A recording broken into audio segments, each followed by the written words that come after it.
काल police station Washim शहर येथे कृषी अधिकारी वाशिम यांच्या तक्रारीवरून अपराध क्रमांक 693/2026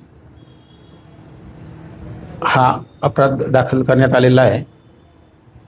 त्यामध्ये त्यांनी हिंदुस्तान ॲग्टेक बायोटेक प्रायव्हेट लिमिटेड या कंपनीच्या संचालकांविरुद्ध तक्रार दाखल केलेली आहे।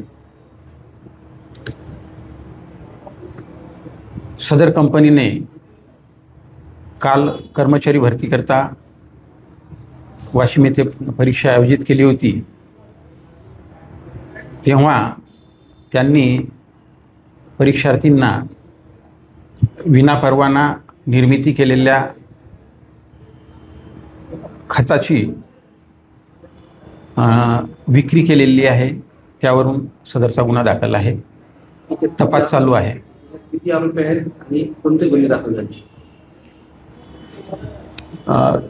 यामध्ये कंपनीचे 2 संचालकांविरुद्ध गुन्हा दाखल आहे। 2 आरोपी आहेत आणि भारतीय न्याय संहिता कलम 318(4) अत्यावश्यक वस्तू अधिनियम कलम 7 व इतर कलमांप्रमाणे गुन्हा दाखल आहे। काल दिनांक 28 जून 2026 रोजी कृषी मित्र या संदर्भात या पदाकरिता भरतीसाठी परीक्षा होत असल्याची माहिती मिळाली आणि त्या ठिकाणी बायोस्टिम्युलंटचा विद्यार्थ्यांना वाटप करत आहे अशी माहिती मिळाल्यामुळे आम्ही त्या घटनास्थळावर गेलो। घटनास्थळावर गेले असता तिथे परीक्षा संपलेली आढळून आली आणि त्या ठिकाणी विद्यार्थ्यांना बायोस्टिम्युलंट क्रॉप बूस्टर नावाचं एक बायोस्टिम्युलंट ज्यामध्ये पोटॅशियम ह्युमेट 65% असे लिहिलेलं होतं, असे बायोस्टिम्युलंट वाटप केल्याचं निदर्शनास आलं। काही उर्वरित साठा देखील तिथे सापडला आणि त्याची जेव्हा कसून चौकशी केली असता असे निदर्शनास आले की या प्रॉडक्टला कुठलाही परवाना म्हणजे तयार करायचाही नाही आणि विक्रीचा देखील नाही। त्यामुळे खत नियंत्रण आदेश 1985 नुसार हे अवैध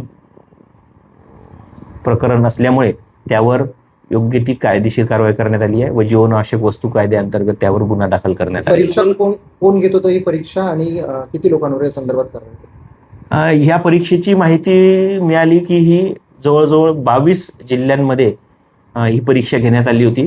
महात्मा फुले कृषी विकास केंद्र नावाची एक संस्था आहे छत्रपती संभाजीनगरची, त्या संस्थेने ही परीक्षा आयोजित केल्याची आम्हाला माहिती मिळाली। गुन्हे कोणावर दाखल झाले आणि या प्रकरणी दत्ता पांडुरंग जाधव या व्यक्तीचा व गजानन पांडुरंग जाधव या 2 व्यक्तींच्या नावे आम्ही गुन्हा दाखल केलेला आहे।